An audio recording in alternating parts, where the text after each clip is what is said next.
विद्यार्थियों, मैं Vishnu Gopal Mother Athena School Badaun. आज हम आपकी कक्षा 8 की हिंदी की पाठ्य पुस्तक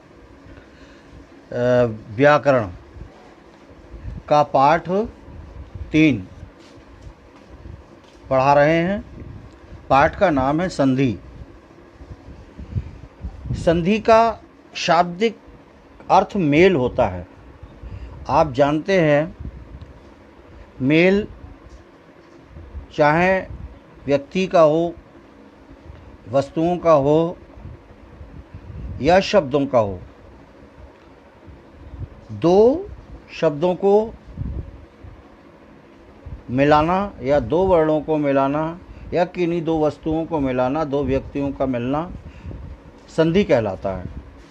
व्याकरण में इसका भिन्न अर्थ होता है।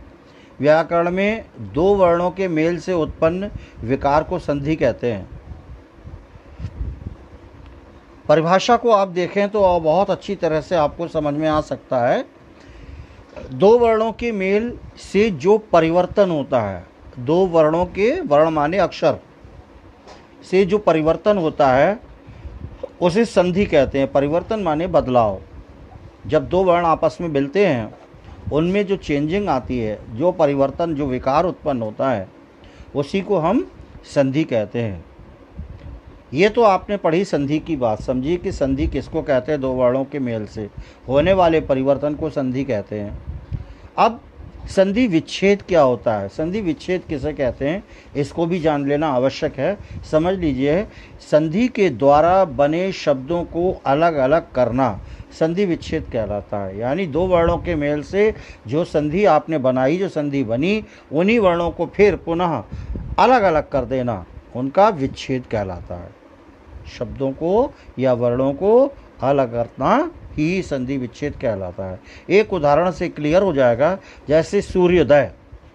तो ये सूर्योदय शब्द जो है ये संधि है। अब इसको हम यदि विच्छेद करना चाहें, करें तो सूर्य प्लस उदय, इसको तोड़ने पर, इसका विच्छेद करने पर, अलग अलग दो शब्दों को करने पर एक शब्द आया सूर्य, दूसरा शब्द है उदय।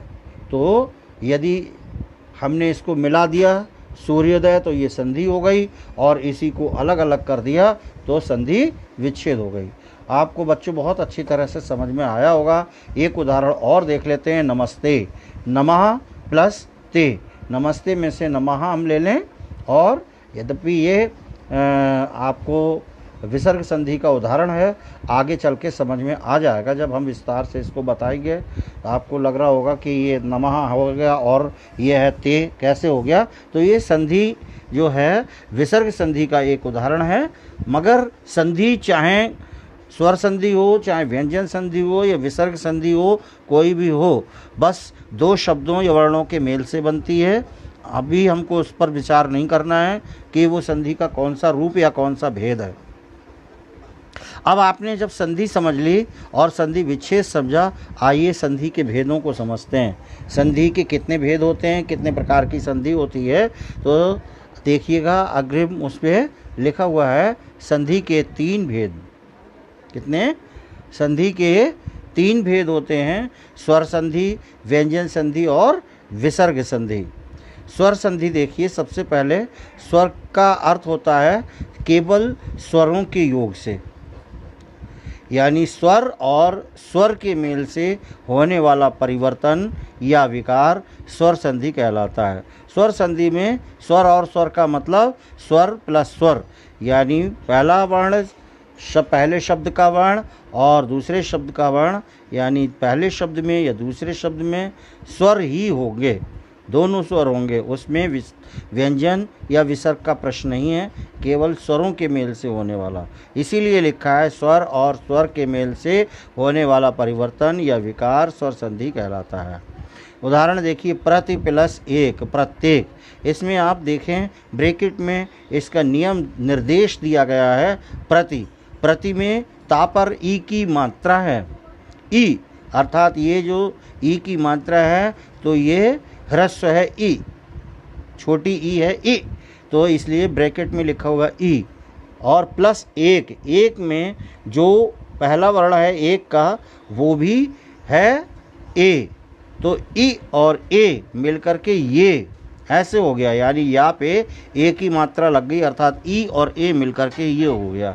इसी प्रकार से भोजन प्लस आलय, भोजन में भोजन प्लस आलय भोजनालय ये बना।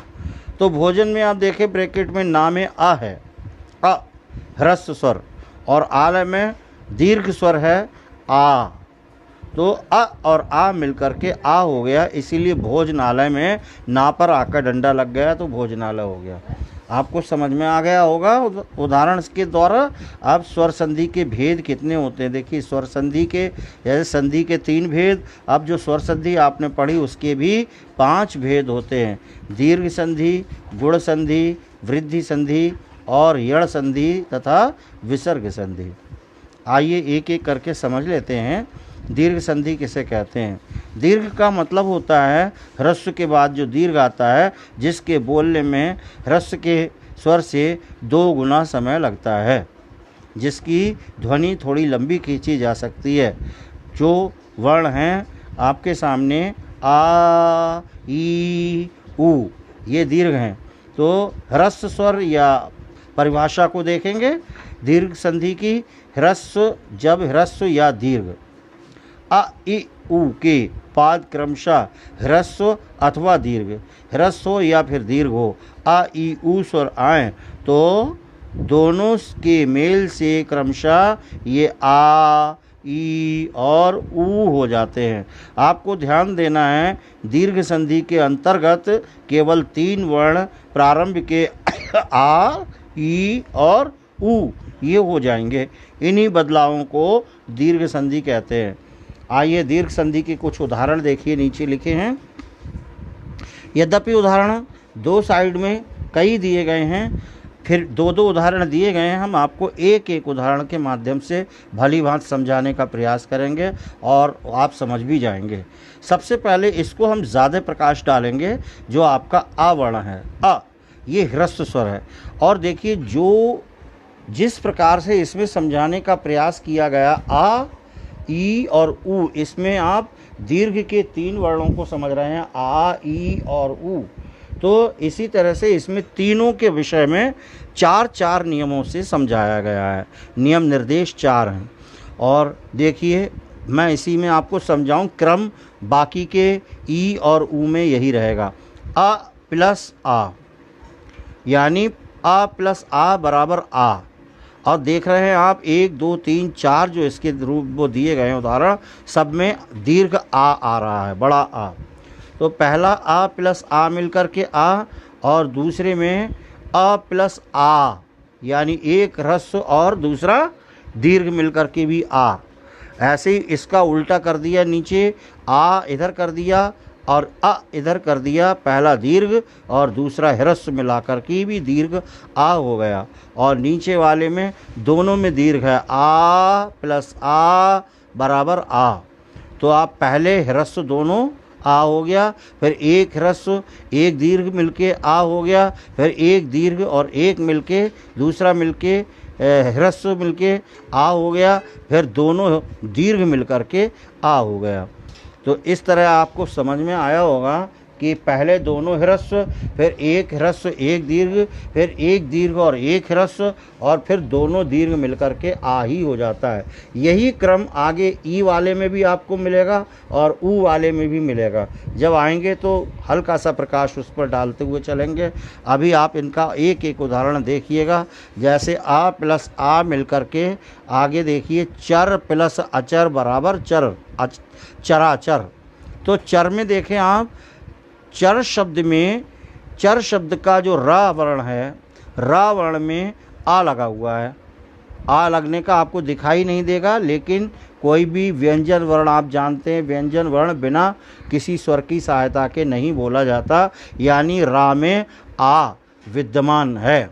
यदि इसमें रा में हलंत लगा होता तो ये अर्धाक्षर होता, तो रा पूरा है इसलिए इसमें स्वर अवश्य है। तो इसका पहले का आ प्लस अचर का आ, प्रारंभ में जो दिखाई दे रहा है, ये आ और आ मिलकर के चराचर, रा पर आ का डंडा यानी बड़ा आ दीर्घ हो गया। इसी प्रकार से दूसरा गजानन शब्द देखेंगे। गजानन में भी अ प्लस आ यानी गज का आ और प्लस आनंद का आ मिलके गजानन आ हो गया। ऐसे ही आप देख रहे हैं तीसरे में एक दीर्घ और एक ह्रस्व, तथा प्लस अपी। तथा में थाक पर आ है और अपी का ह्रस्व आ है, तो तथापि था पर दीर्घ आ हो गया, तथापि।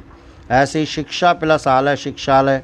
तो शिक्षा में देखें दीर्घ आ है और आलय का भी दीर्घ आ है, दोनों मिलाकर शिक्षा,क्षा पर आ दीर्घ हो गया, शिक्षालय।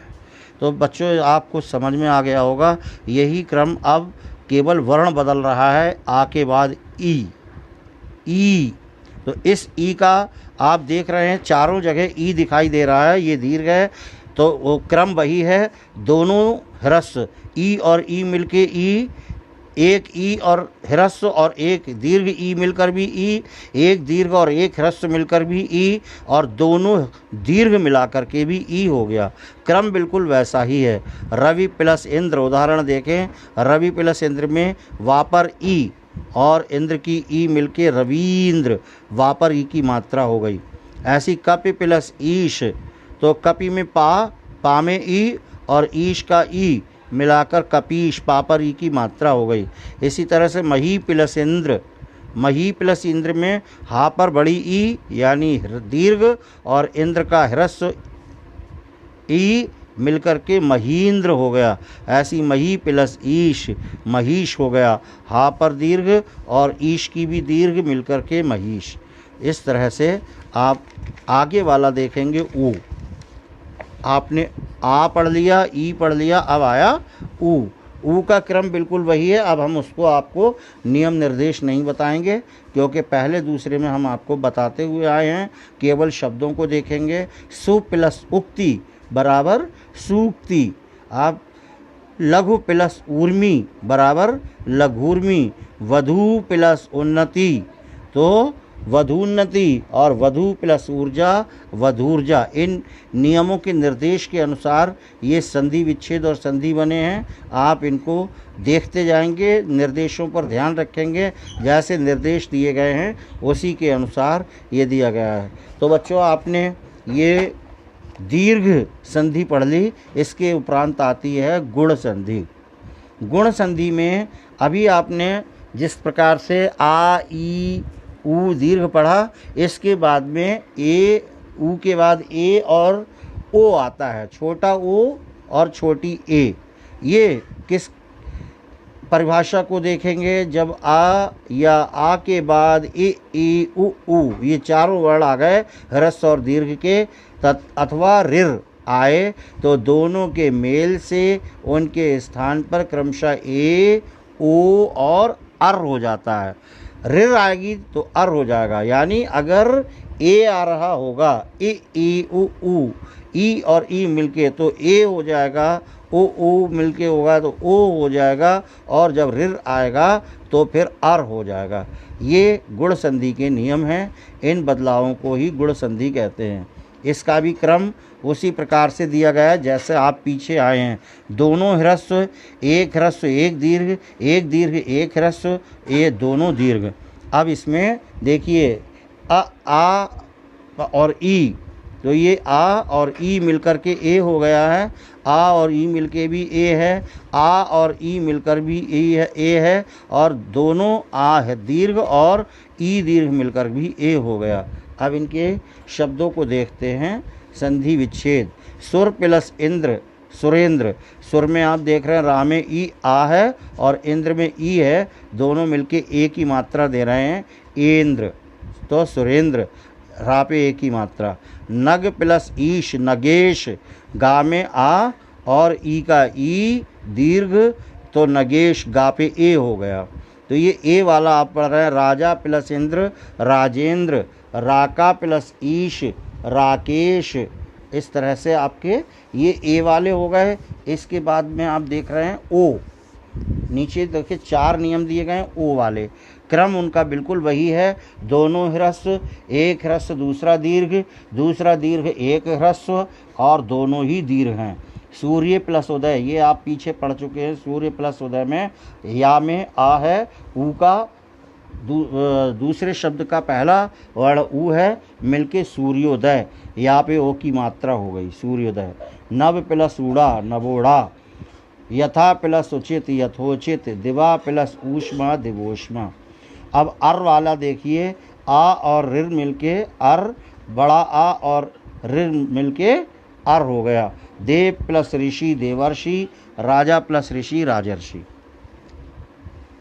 वृद्धि संधि का उदाहरण देखें बच्चों। वृद्धि का मतलब होता है बढ़ना।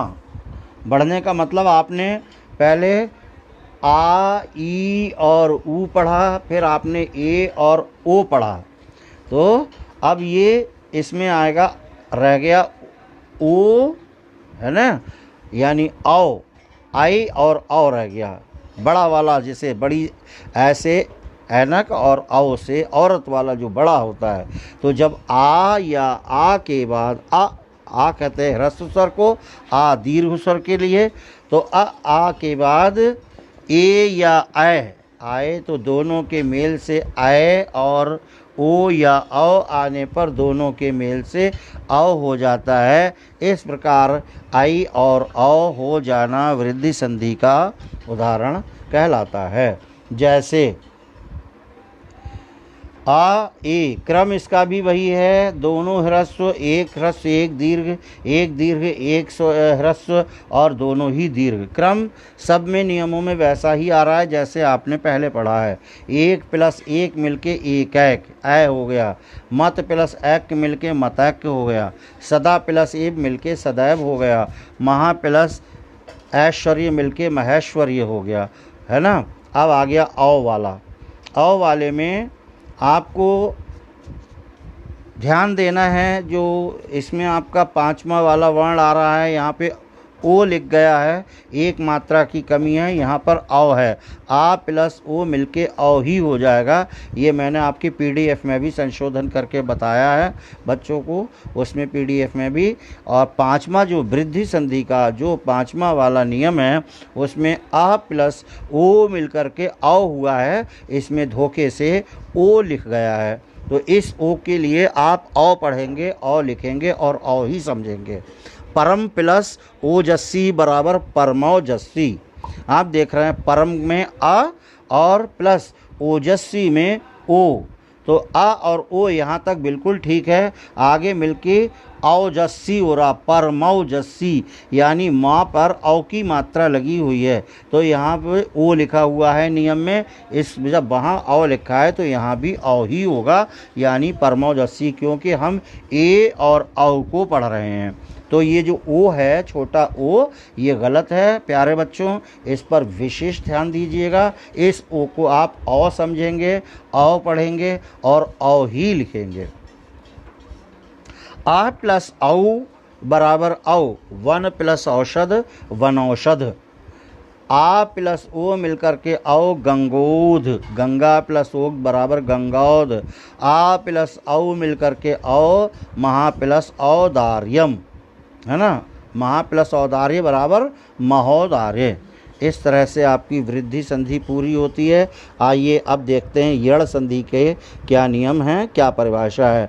जब ह्रस्व या दीर्घ आ ई ऊ, आ ई ऊ आ नहीं है, सॉरी, ई ऊ या ऋर के बाद कोई असमान स्वर आए तो उनके मेल से क्रमशः उनके स्थान पर या व अर हो जाता है। इन बदलावों को यड़ संधि कहते हैं।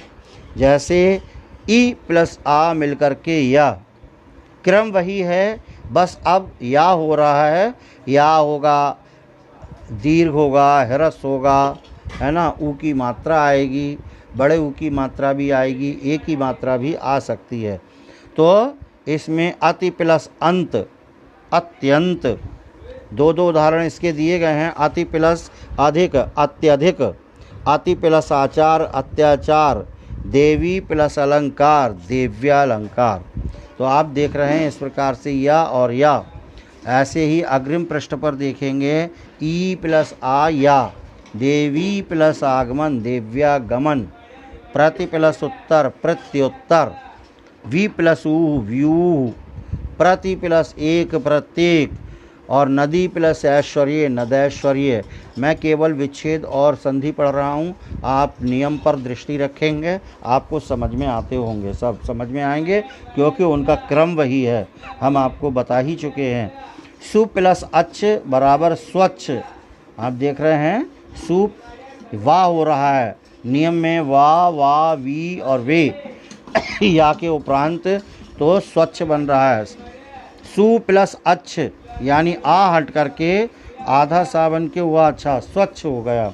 और स्वागत अन्वति अन्वेषण, ऐसे ही रा री और रू ऋ वाले नियम में पितृ प्लस अनुमति पित्रानुमति, मातृ प्लस आज्ञा मात्राज्ञा, मातृ प्लस इच्छा मातृच्छा, पितृ प्लस उपदेश पितृपदेश। इस प्रकार से आपका ये संधि हुई। आइए पांचवी संधि अंतिम संधि अयादि संधि, अय प्लस आदि, इस संधि को हम करेंगे अय प्लस आदि। तो ये जो है ये भी संधि बनती है एक। तो इसमें आप देखें जब ए आई ओ या औ के बाद इनसे अलग कोई अन्य स्वर आए तो ए के स्थान पर आय के स्थान पर आए और ओ के स्थान पर अव और औ के स्थान पर आव हो जाता है। इस प्रकार अयादि संधि होती है। आप समझ रहे होंगे कि इस प्रकार से ए अय या यो औ के बाद इनसे अलग कोई अन्य स्वर आता है तो ए के स्थान पर जहाँ ए होगी आय हो जाएगा, आय होगी तो आय हो जाएगा, ओ होगा तो अब हो जाएगा, चार वर्ण हैं और औ होगा तो आब हो जाएगा। आइए इसको भी विस्तार से देखते हैं। नियम इसका भी वही है, एक दोनों ह्रस्व एक स्वर है ना, ह्रस्व इसमें दोनों दिए गए हैं, आय से है तो एक ए और आ मिलके आय हो गया, दो नियम दिए गए हैं इसमें, एक से ने प्लसन नयन शे प्लसन शयन, ऐसी आय प्लस आ मिलके आय हो गया, आय बड़ा है तो आय हो गया, नय प्लस अक नायक और गय प्लस इका गाय का। ऐसे ही ओ प्लस आ मिलकर के अब हो गया अब, तो जैसे भो प्लस अन बराबर भवन अन है ना, तो अब भवन भव अब, इस तरह से हुआ भो प्लस इष्य भविष्य वी अभी हो गया। ऐसे ही पो पाओ प्लस अक पावक आव और पो प्लस त्र पवित्र, नौ प्लस एक नाविक और भौ प्लस उक भावुक। इस प्रकार से बच्चों ये आपकी स्वर संधि के पांचों भेद जो आपने पढ़े समाप्त हुए। संधि की परिभाषा हम अंत में बिल्कुल आपका पाठ समाप्त होने के बाद में जो भी प्रश्न आपके हैं वो उत्तर सहित प्रस्तुत करेंगे। आइए तीसरा प्रश्न इसका देखते हैं, दूसरा भी छोड़े देते हैं। इसके ये दिए गए हैं गिरि प्लस ईश गिरीश और राधा प्लस ईश राधेश और परि प्लस आवरण पर्यावरण तथा गय प्लस अक गायक। ये करे हुए सब सॉल्व किए हुए हैं, इसलिए आप इनको स्वयं पढ़ लेंगे और देख लेंगे, इनको विस्तार से बताने की कोई आवश्यकता नहीं है।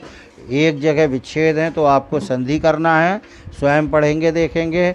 दूसरी जगह आप संधियां दी गई हैं उनका विच्छेदन करना है, वो आपके सामने प्रस्तुत है। प्रश्न संख्या 5 में देखें, निम्नलिखित शब्दों का सही संधि विच्छेद चुनकर लिखना है।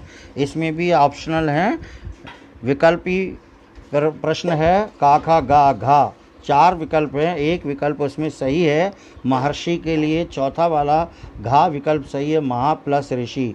सदैव के लिए खा, दूसरा विकल्प सही है सदा प्लस एब। वधूर्जा के लिए गा, तीसरा विकल्प ठीक है वधु प्लस ऊर्जा। और विद्यार्थी के लिए का, पहला ही सही है विद्या प्लस अर्थी। तथा पावक के लिए पावक में आपका दूसरा विकल्प तीसरा विकल्प ठीक है पाव प्लस अक। और मधुर औदन में चौथा विकल्प सही है, मधुर प्लस औदन। यथेष्ट, यथेष्ट का पहला विकल्प का सही है, यथा प्लस इष्ट। और कपीश का दूसरा विकल्प ठीक है, कप प्लस ईश। गुरवा देश, गुरवा देश का चौथा विकल्प ठीक है, गुरु प्लस आदेश।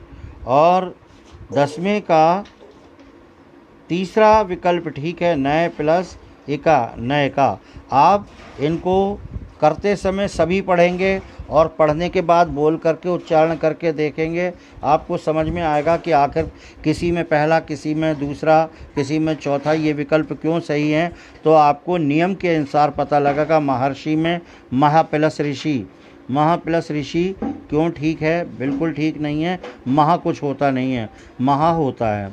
ऐसे ही महा प्लस अर्षि, अर्षि आपको गलत दिखाई दे रहा है।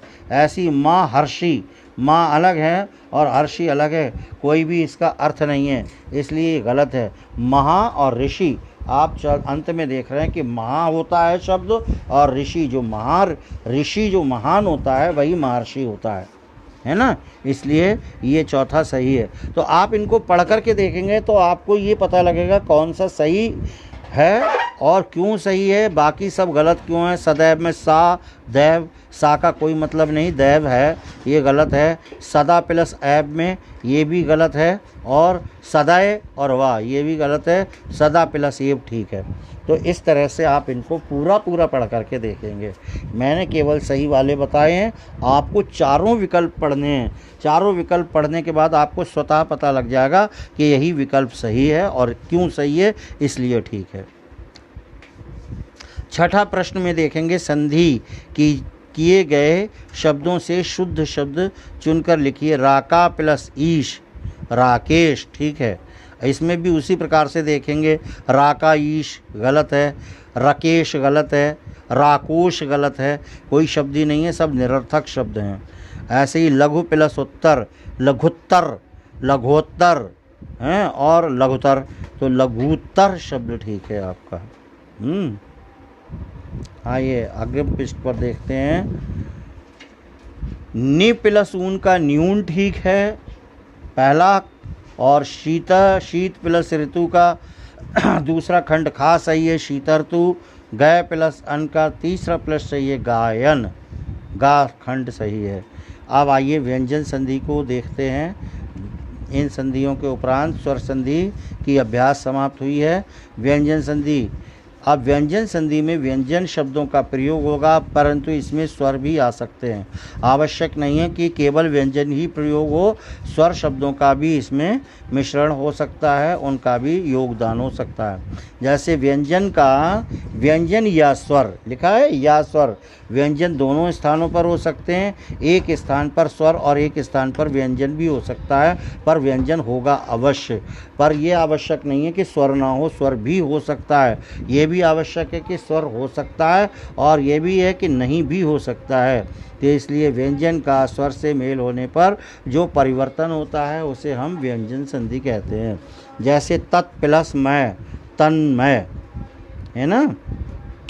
ऐसे ही सत प्लस आचार, सदाचार। आइए व्यंजन संधि के कुछ नियमों को जान लेते हैं कि किन किन कारणों से किन किन वर्णों में शब्दों में क्या परिवर्तन और क्यों होता है। यह खंड का के माध्यम से जानेंगे। वर्ग का पहला वर्ण वर्ग के तीसरे वर्ण में बदल जाता है। व्यंजन संधि में ये बदलाव होते हैं। अब आप समझ लें, वर्ग पहले आपने 5 में पीछे वाले उसमें पढ़े हैं, 5 वर्ग, क वर्ग, च वर्ग, ट वर्ग, त वर्ग और प वर्ग, 25 वर्ण उसमें पढ़े थे। उसी वर्ग के अनुसार देखिए क, च, ट, त, प, 5 वर्ग दे दिए हैं और हलंत लगा करके उनको अर्धाक्षर किया गया है। के बाद यदि वर्ग का तीसरा चौथा व्यंजन, ये ब्रैकेट में तीसरा चौथा व्यंजन प्रत्येक वर्ग का है। आप यदि देखेंगे का वर्ग में काखा छोड़ करके गागा है, चा का चा छा जोड़ करके जाजा है, टा वर्ग का टाठा छोड़ करके डाढ़ा है, और ता वर्ग का ता था छोड़ करके दाधा वर्ण है, और पा वर्ग का पापा छोड़ करके बाबा है। ये ब्रैकेट में लिखे गए हैं तीसरे और चौथे वर्ण। तो इनका दिया गया या र व ला, या कोई स्वर आ जाए तो का के स्थान पर गा, चा के स्थान पर गा, टा के स्थान पर डा और ता के स्थान पर दा तथा पा के स्थान पर बा, यानी तीसरा वर्ण हो जाता है। जैसे दिक् प्लस अंत दिगंत, दिक् प्लस अंत में देखा आपने का वर्ग है, ये दिक् में का वर्ग का पहला वर्ण है तो इसके स्थान पर दिक् प्लस अंत का के स्थान पर गा हो गया, तीसरा वर्ण आ गया। तत् प्लस अनुसार में तदनुसार, तो ता वर्ण है, ता वर्ग का तीसरा होगा ता था दा, तो दा वर्ग तदनुसार हो गया। इसी प्रकार से ये सारे नियम चलते हैं कि का वर्ग का तीसरा और चौथा वर्ण हो जाता है। खा वर्ग को देखें, वर्ग का पहला वर्ण पाँचवें में बदल जाता है, यानी पाँचवें वर्ण में बदल जाता है। जो वर्ग का पहला वर्ण होता है पाँचवा माने आखिरी वर्ण होता है। का वर्ग का वा, चा वर्ग का या, टा वर्ग का अड़ा, ता वर्ग का ना और पा वर्ग का मा अंतिम वर्ण में बदल जाता है। जैसे उत प्लस नति बराबर उन्नति, ये ता वर्ग है, उत में ता, इस ता का ता था दादा ना, पाँचवा वर्ण आता है इसीलिए आगे उन्नति हो गया। सतमार्ग, सन्मार्ग ये भी ता वर्ग है इसलिए ता था दादा ना वर्ग में बदल गया। इसी तरह से षट मुख, तो ये षण्मुख हो गया, यानी षण्मुख आधा अड़ा देख रहे हैं आप, तो ये टा वर्ग का टा ठा डा डा अड़ा पाँचवा वर्ण है तो षण्मुख हो गया। इसी तरह से तन्मय, तन्मय ता वर्ग का ता था दा धा ना, ये पाँचवा वर्ण है इसलिए तन्मय हो गया। गा खंड में देखेंगे ता वर्ग संबंधी नियम, ता जितने नीचे दिए गए ता वर्ग के दिए, ता वर्ग में कहाँ कहाँ किन किन चीज़ों में परिवर्तन होता है इसको कई माध्यमों से आप जानेंगे। पहला देखिएगा, जब ता के बाद चा या छा हो तो ता और चा में परिवर्तित हो जाता है। यदि ता के बाद चा और छा है कहीं पर तो वो ता और चा में परिवर्तित हो जाता है। जैसे तत् प्लस छाया, तत् प्लस छाया का देखिए ता वर्ग का ये है तो चा बन गया चा, तच्छ, तच्छाया। ऐसे ही उत प्लस चारण उच्चारण हो गया। अब देखिए ता के बाद जब जा या झा आए तो जा, ता जो है वो जा में बदल जाता है, जा में, यानी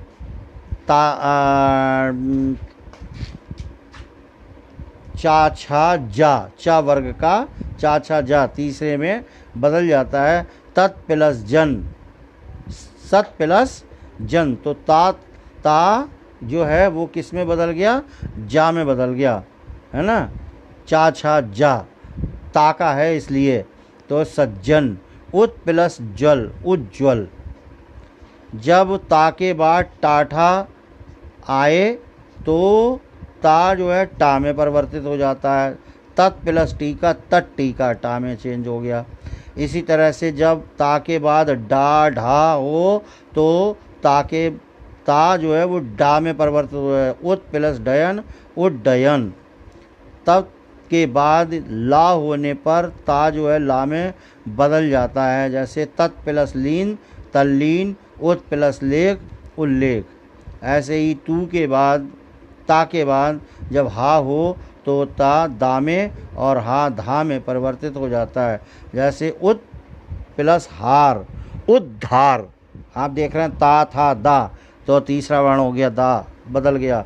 ऐसे ही उत प्लस हृत उद्धृत, हा जो है वो धा में बदल गया। इसी तरह से अगले वाला देखेंगे, जब ता के बाद शा हो तो ता का चा और शा का छा बन जाता है। जैसे सत प्लस शास्त्र सच्छात्र, उत प्लस शिष्ट उच्छिष्ट। इस तरह से परिवर्तन होते हैं बच्चों। आइए इसका घा देखें, छा संबंधी नियम। किसी स्वर के बाद यदि छा आ जाए तो छा से पहले चा आकर जुड़ जाता है। स्व प्लस छंद स्वच्छंद, वी प्लस छेद विच्छेद। माँ संबंधी नियम, माँ के बाद का से माँ तक कोई भी व्यंजन आए तो उस माँ उस व्यंजन के 5वें वर्ण में बदल जाएगा। तो 5वें वर्ण के अंतिम वर्ण लिखे हुए हैं ब्रैकेट में, बदल जाता है और अब वह अनुस्वार के रूप में लिखा जाता है, अंक की बिंदी के रूप में लिखा जाता है। सम प्लस गति संगति, सम प्लस जीवन संजीवन, सम प्लस तोषण तोष संतोष। इस तरह से ये वर्ण बनेंगे। माँ के बाद यदि या रा लावा शा शा सा हा आए तो माँ सदैव अनुस्वार में परिवर्तित हो जाता है। जैसे सम प्लस योग संयोग, दो दिए हैं, हम आपको एक एक बता रहे हैं। सम प्लस लाप संलाप और सम प्लस वाद संवाद। दूसरी साइड के आप स्वयं देखेंगे। इसी तरह से 3.2 की अभ्यास में पहला दूसरा प्रश्न हम अंत में बताएंगे और तीसरे प्रश्न में दिक् प्लस अंत दिगंत, ये संधियाँ विच्छेद से संधि करने को दिया है, आप स्वयं देख रहे हैं, आप इनको पढ़ेंगे तो कर लेंगे। इसी तरह से चौथे प्रश्न में संधि से संधि विच्छेद हैं, आप स्वयं पढ़ करके इनको देखेंगे। इसी तरह 5वां प्रश्न भी है, शब्दों का सही संधि विच्छेद चुनकर लिखिए। भगवत गीता लिखा है, आप 4 विकल्प दिए हैं, जैसे पीछे हमने बताया था, चारों को पढ़ेंगे और देखेंगे यही सही क्यों है। भगवत प्लस गीता, पहला खंड इसका सही है, भगवत गीता, ये गलत है ना। भगवत दा लिखा है, उसमें ता भगवत होता है ना। भगवान प्लस गीता, ये तो बिल्कुल ही गलत है। और भगवती गीता, ये भी एकदम अशुद्ध है। तो भगवत गीता ये हमारा सही है, आपको पता लग जाएगा। इन सबको आप पूरा पढ़ेंगे। तच्छाया का तीसरा वाला खंड सही है, तच्छाया।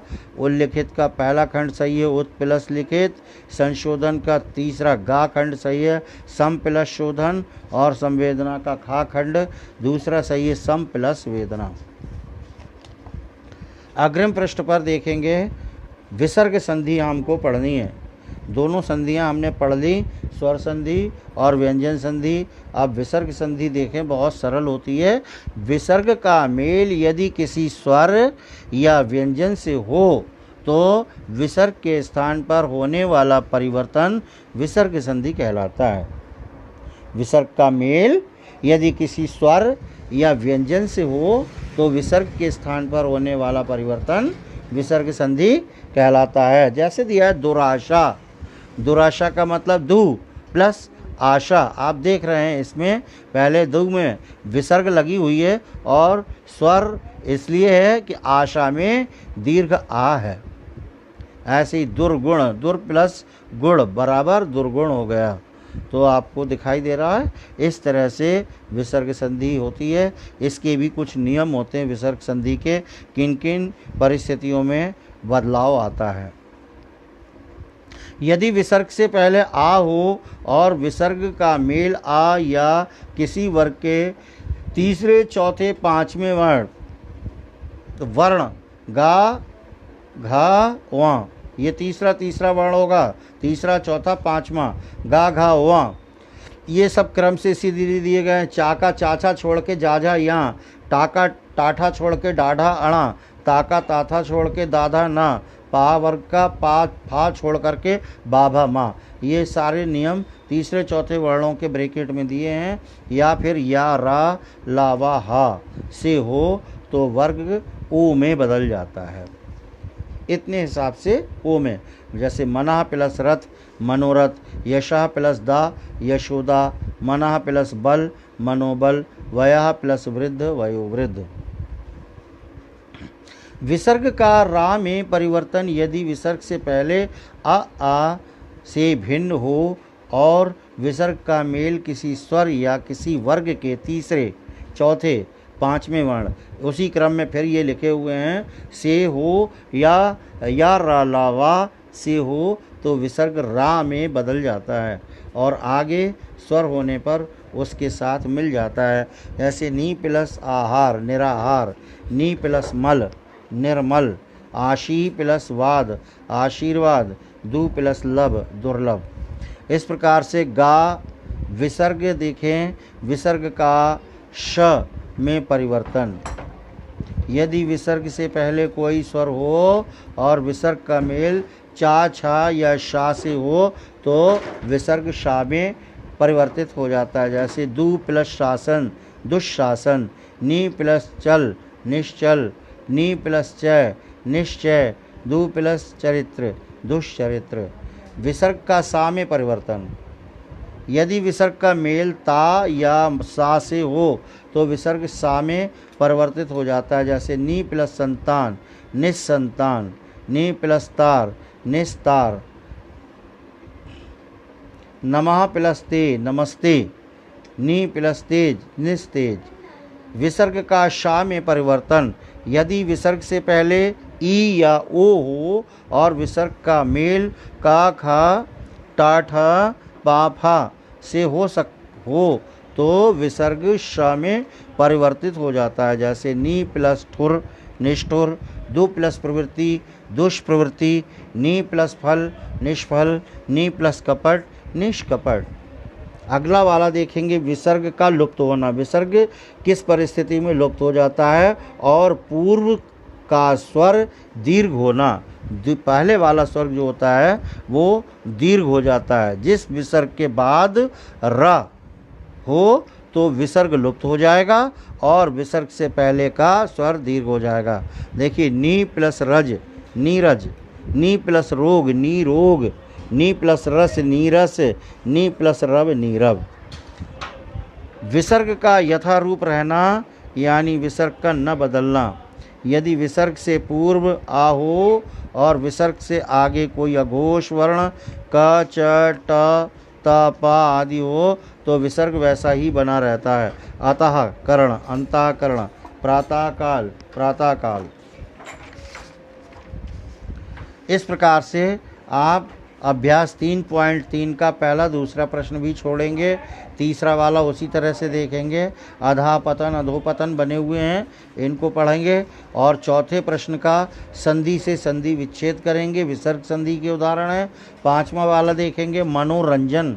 इसी तरह से चारों विकल्पों को आपको पढ़ के देखना है कौन सा सही लगता है, फिर आप निष्कर्ष पर आएंगे कि ये गा खंड इसका क्यों सही है, मना प्लस रंजन। और दुशासन का दूसरा खंड दु प्लस शासन, तीसरे का खंड अंतः प्लस पुर अंतःपुर। सतोगुण का दूसरा सही है सतः प्लस गुण सतोगुण। और पांचवें का निराशा नी प्लस आशा निराशा। इस तरह से प्यारे बच्चों आपने ये सारे के सारे अभ्यास प्रश्न जो पुस्तक में दिए गए हैं, जो हल किए गए हैं, वो आपने देखे। आइए जो हल नहीं थे वो क्रम से हम देखते हैं। उन्हीं सब छूटे हुए प्रश्नों को अभ्यास के हिसाब से 3.1 अभ्यास का प्रश्न संख्या 1 देखें। संधि की परिभाषा लिखिए। तो संधि की परिभाषा दो वर्णों के मेल से जो परिवर्तन होता है उसे हम संधि कहते हैं। प्रश्न संख्या 2, स्वर संधि कितने प्रकार की होती है, सभी का एक एक उदाहरण लिखिए। स्वर संधि 5 प्रकार की होती है। दीर्घ संधि चर प्लस अचर चराचर, गुण संधि सुर प्लस इंद्र सुरेंद्र, वृद्धि संधि 1 प्लस 1 एकैक, यण संधि अति प्लस अंत अत्यंत और अयाधि संधि ने प्लस अन नयन। 3.2 अभ्यास का पहला प्रश्न देखेंगे। व्यंजन संधि किसे कहते हैं? व्यंजन का व्यंजन या स्वर से मेल होने पर जो परिवर्तन होता है उसे व्यंजन संधि कहते हैं। यहाँ पर व्यंजन संधि की परिभाषा हमको लिखनी है। उदाहरण है इसका तत् प्लस मैं तन्मय। अब देखें प्रश्न संख्या 2, व्यंजन संधि के 2 नियम उदाहरण सहित लिखिए। 2 नियम इसमें लिखे गए हैं। पहला नियम है का खंड वर्ग का पहला वर्ण वर्ग के तीसरे वर्ण में बदल जाता है, जैसे दिक् प्लस अंत दिगंत। ऐसे ही वर्ग का पहला वर्ण 5वें में बदल जाता है, जैसे उत प्लस नति उन्नति। प्रश्न संख्या 3, विसर्ग संधि किसे कहते हैं? विसर्ग का मेल यदि किसी स्वर या व्यंजन से हो तो विसर्ग के स्थान पर होने वाला परिवर्तन विसर्ग संधि कहलाता है। जैसे दुराशा, दु प्लस आशा, दुर्गुण, दु प्लस गुण। ऐसे ही प्रश्न संख्या 2 देखिएगा। विसर्ग के रा में बदलने का नियम उदाहरण सहित लिखिए। विसर्ग का रा में परिवर्तन यदि किसी विसर्ग से पहले अ आ से भिन्न स्वर हो और विसर्ग का मेल किसी स्वर या किसी वर्ग के तीसरे, चौथे, पांचवें वर्ण जो ब्रैकेट में दिए गए हैं, पीछे हमने आपको समझाए भी थे पढ़ाते समय, से हो या अलावा से हो तो विसर्ग रा में बदल जाता है और आगे स्वर आने पर उसके साथ मिल जाता है। जैसे नी प्लस हार निराहार, नी प्लस मल निर्मल। यहाँ पर आपके अभ्यास प्रश्न के जितने भी थे 3.4 तक के सारे प्रश्न खत्म हो गए हैं। कुछ प्रश्न आपको गृह कार्य में दिए गए हैं। 2 प्रश्न स्वर संधि की परिभाषा उदाहरण सहित लिखिए। तो स्वर संधि की परिभाषा आप आराम से लिख सकते हैं, उसका 1 या 2 उदाहरण लिखते हैं। प्रश्न संख्या 2, संधि विच्छेद किसे कहते हैं, उसकी परिभाषा लिख दीजिए, 1 उदाहरण लिख दीजिए, तो संधि विच्छेद हो जाएगा। इस प्रकार से प्यारे बच्चों आपका ये पाठ पूर्ण रूप से समाप्त हुआ है।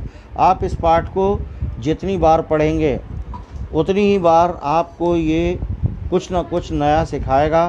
प्रत्येक पाठ को, किसी भी पाठ को, किसी भी विषय के किसी पाठ को बार बार अभ्यास करने से, पढ़ने से हमें उसकी पूर्ण जानकारी होती है। तो अभ्यास प्रश्न के साथ साथ गृह कार्य के प्रश्न भी आप अवश्य करेंगे और पुनः बार बार, एक बार, अनेक बार आप इस पाठ को भी अवश्य पढ़ेंगे। आशा है आपको पाठ समझ में आया होगा। धन्यवाद।